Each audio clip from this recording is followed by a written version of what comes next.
MSG, iconic sporting arena, home to the Knicks, Rangers, occasionally the circus and other stuff here. It was given notice early this week. New York City Council has voted to limit the Garden's permit to operate at its current spot above Penn Station to 10 years. Council voted almost unanimously. Charlie Barron, believe it or not, was the only one who voted against it, in favor of the 10-year limit on Wednesday.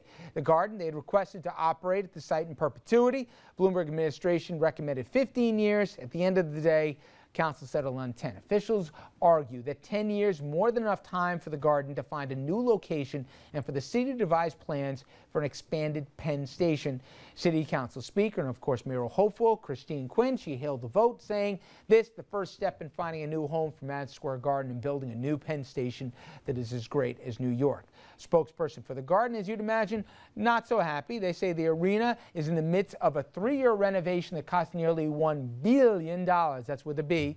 And that has the Garden here operating as its current site for, quote, generations. Okay, again, don't like the Dolans. But that said, do they have a beef here, Dominic, that they went in their pocket and everybody knew they were going in their pocket? They weren't looking for the city to finance it, and they were doing this. And then all of a sudden, mid-build, they hear, well, hope you enjoy your money here because in 10 years you're going to have to find another place. They do have a beef, but I really do, when you spend billions to renovate the current Garden, but I really feel, Richard, that the council is just posturing politically. Most of the folks that's on the council now will be long gone. There'll be a new vote, and guess what's going to happen in that vote? Wasn't there some escape They'll be hatch allowed in to this? stay, and I'm sure there's an escape hatch. There's always an escape But hatch. philosophically, the public or the city council, if they're supposed to represent the public, and don't laugh at me, okay, but if they are, isn't their first priority what's underneath? Penn Station, transportation hub, Jersey's involved with this. Obviously, Long Island, it's not just the 5 boroughs. Yeah, but if you, look at the Barclay Arena in Brooklyn. Like, where do you put that? You put that right on top of a transportation hub. That's the perfect place for a stadium. The stadium's been there for decades and decades and decades.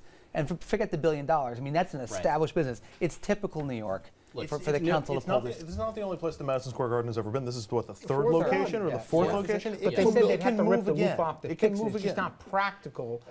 Even the folks there. Yeah, but like everything else, this is political, right? What's going on here, and Dominic made the point, is that they could always change this deal. They could give them a 50-year deal. But first, MSG has to start paying more taxes, which they've been refusing to do. And Christine Quinn has to become mayor, or at least not be running for mayor, because she can't give them. Gambling at this establishment. I was as shocked as you. Yes. Turnabout is fair play. These are the people that blocked the Jets from having a stadium on the west side, put a crimp in our Olympic bid. Let them take their just desserts. I don't hear too many people crying about that. You're going to put it in the village? You're going to put it in the West Village, the East Village? Madison Square We'll figure out where to put it during the break here. Put them We'll in wrap things up Siberia when we if come it back. takes the Rangers there. My God.